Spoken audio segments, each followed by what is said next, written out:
Hi guys, in this video I'm going to show you a game from on recent Super GM games between Ponomariov and Ivanchuk. And in this game Ponomariov was playing white and started with e4. Ivanchuk replied to v6, my favourite opening, French defence. And now d4, d5, knight d2, knight f6, e5, knight fd7, f4. Okay, there's numerous options here for white. You can play bishop d3 instead, which is also very popular. And after c5, c3, knight c6, knight e2 is the main move. And after takes f6, e takes f6, knight takes f6, knight f3, bishop d6, castles, queen c7 to stop the bishop going to f4, because white here wants to play bishop f4 and swap off his bad bishop for black's good bishop. Queen c7, bishop g5, now just castles. And basically what white wants to do here is play either one of these moves, the green arrows, and black's going to want to improve the position of his bishop by switching over to the queen side, where he's not blockaded by these two central pawns. But yeah, if you can get his bishop to h5, black's actually doing very well here. Okay, so another option, instead of playing knight e2 here, is to play knight gf3, and now queen b6, putting pressure on the d4 pawn, castles, takes, and knight f3. So white gambits a pawn, but he gets a lot of counterplay here, and now he's threatening to go over to g4 and put a lot of pressure against the g7 pawn, especially if black continues to something like bishop e7, queen g4. And now castles is already not very good because bishop h6, threatening mate, and after say g6, white just wins the exchange. So instead, the best move here is queen b4, and then play continues with like queen c2, and then white tries to hit the queen away, so bishop d2, bring a rook to the c file, and he has a pretty good position. He's already got threatening possibilities to take on h7 here. Anyway, back to the game. Ponomariov chose f4 instead, and after c5, knight gf3, knight c6, knight b3, c4.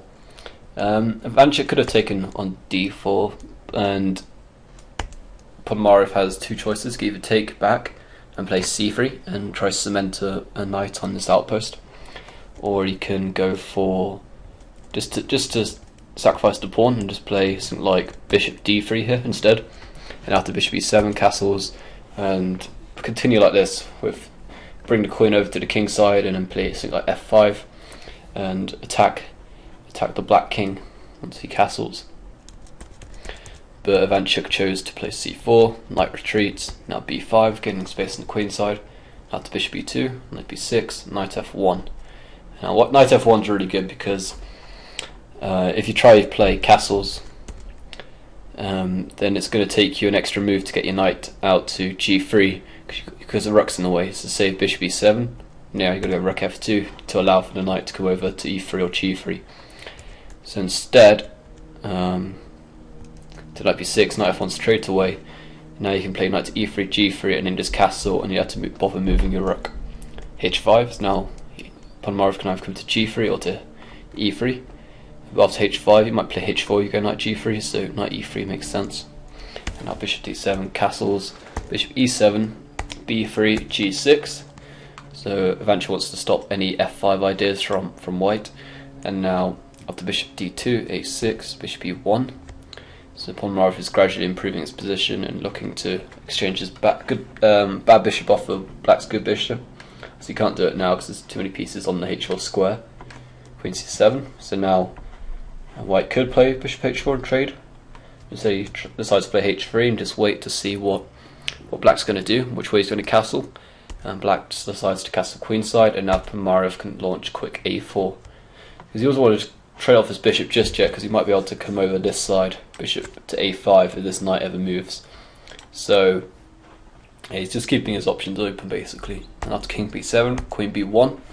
It's always a good move, lining up your queen against your opponent's king or rooks. And knight a7, and after a5, seems that black has just blundered now after knight a7. got to a5, knight has to go back, takes on c4, and black's just losing a pawn here. And actually Ivanchuk resigned after 19 moves, which is quite amazing for a grandmaster of his level to lose in 19 moves. You know, I know Ponomariov is also a very strong grandmaster, but you know, nevertheless, Ivanchuk shouldn't be losing in 19 moves. And I guess he just resigned here. He's only a pawn down, but his position is really bad. His knights can't get back into the game not easily. This rook's a bit offside. All these pieces they're pointed towards a king, especially after say pawn takes and after bishop takes. You can see my crazy lines going everywhere.